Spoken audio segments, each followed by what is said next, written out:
E olha só, a partir de hoje, as inscrições para o curso de mini-chefe, né, que também fazem parte da programação aí do Festival do Patrimônio Cultural, as inscrições estão abertas, né, e a partir do dia 28, as inscrições para a carreta gastronômica também, né, estarão abertas.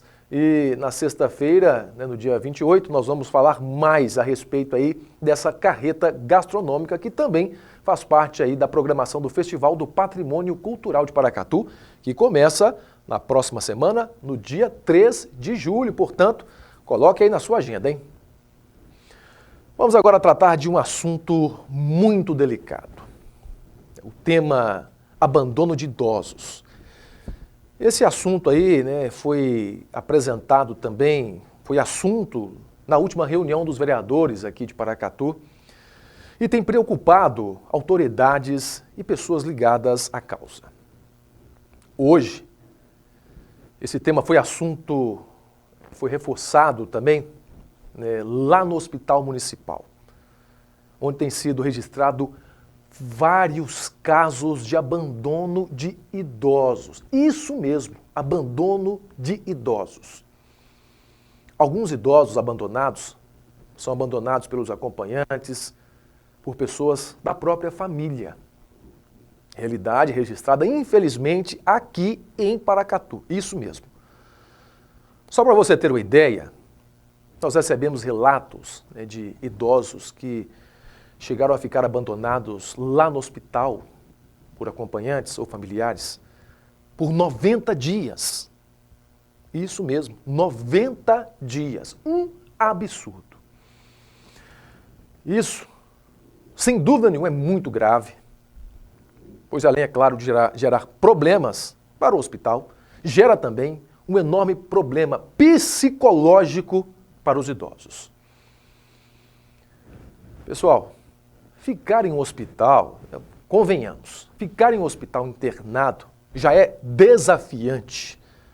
Agora, imagine você lá abandonado. Imagine essa situação, você lá abandonado no hospital municipal. Se você é uma pessoa nova, né, tem saúde e precisa ficar para fazer algum tipo de intervenção, algum tratamento, alguma coisa cirúrgica lá no hospital, tem pessoa que acaba conseguindo se virar, né, em alguns casos, se ficar sozinha não tem tanto problema.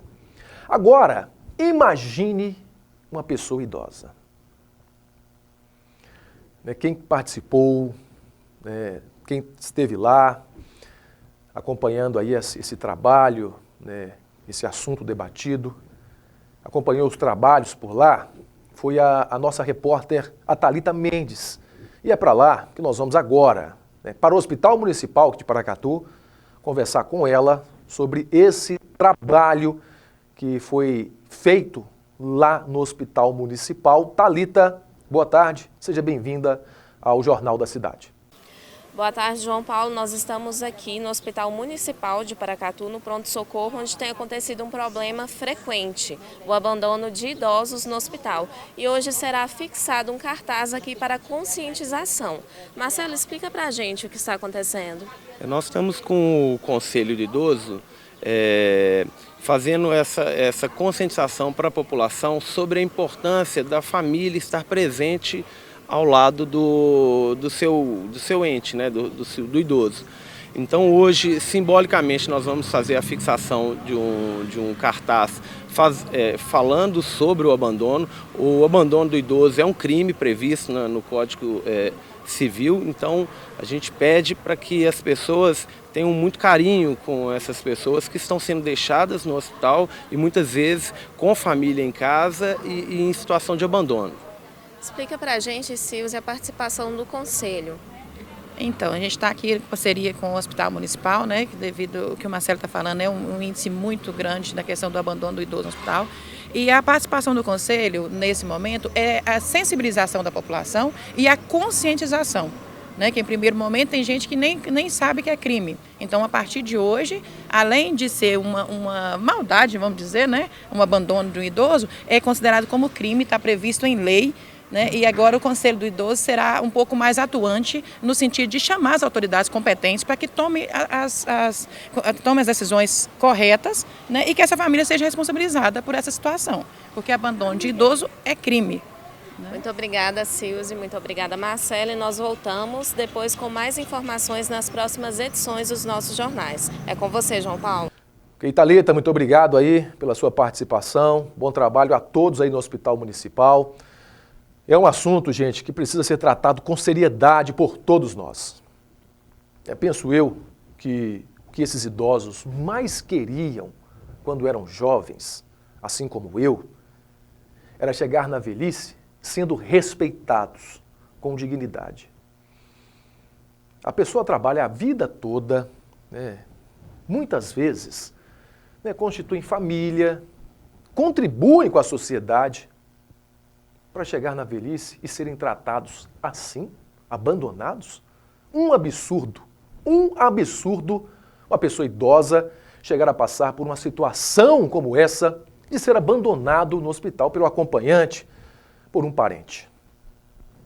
Aí é demais, é lamentável uma situação como essa e nós vamos continuar acompanhando essa situação, esses casos, e nós vamos tratar com você aqui no Jornal da Cidade, mas fica aí, né, a reflexão, se você tem uma pessoa idosa, uma família, ela precisa estar no hospital, internada, não precisa ser no hospital municipal não, qualquer hospital, consciência, né, vamos respeitar, pedir ajuda às pessoas da família, né, mas nunca, pessoal, abandonar um idoso, assim como foi registrado no Hospital Municipal.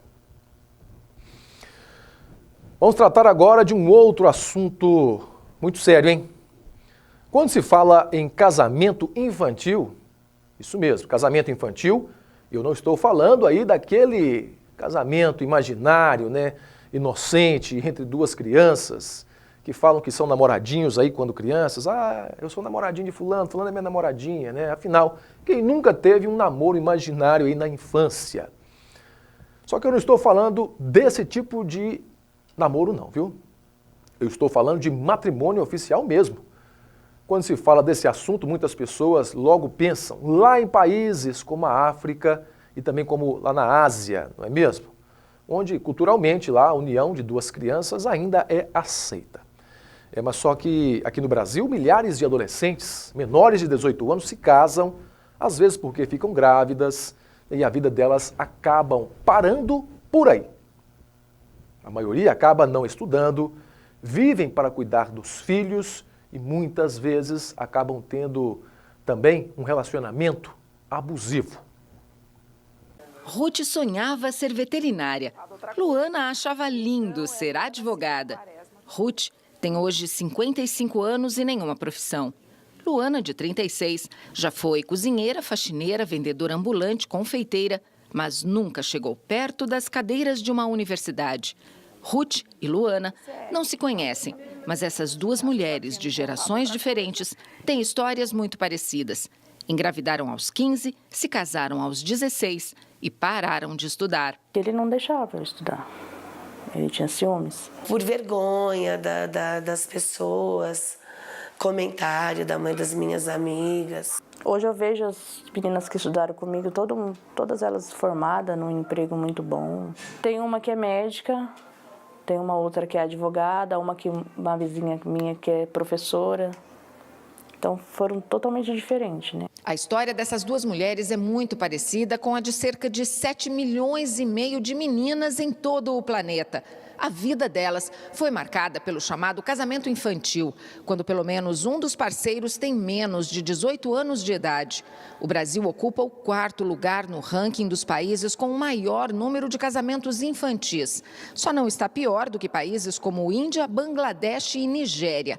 A evasão escolar, a gravidez precoce e a responsabilidade total dos afazeres domésticos costumam ser as consequências desse tipo de união. Ruth não guarda sequer uma foto do casamento e nem da própria juventude. Luana tem uma única foto, que custou a encontrar para nos mostrar. Entre o casamento precoce na adolescência e o divórcio já na idade adulta, cada uma ficou com o marido cerca de 20 anos. Tiveram outros filhos e dias muito difíceis. Tinha que ser do jeito dele, era do jeito dele. Se a comida era o que ele queria comer, tinha que ser o que ele queria comer. Eu não tinha voz ativa no casamento. Eu era, não, totalmente submissa. Ele me agredia muito, muito. E eu achava sempre que aquilo não ia durar, né? Que era para sempre, né? Que uma hora ele ia cair em si. Com filhos já crescidos, Ruth hoje cuida do pai que tem 90 anos e diz que seu único sonho é ter paz. Eu quero estar sempre em paz, estar sempre vendo alguma coisa boa nas pessoas. Luana tem ainda muitos sonhos. Vai completar o ensino médio, fazer um curso de gastronomia e está de novo apaixonada. Luana também quer que Ana, a filha de 8 anos, estude, faça faculdade e não se case cedo demais. Do jeito que a gente está criando ela não vai querer casar cedo. Ela vai querer estudar, porque ela ama estudar. E você não quer isso para ela? Não, não desejo nem para ela e nem para ninguém.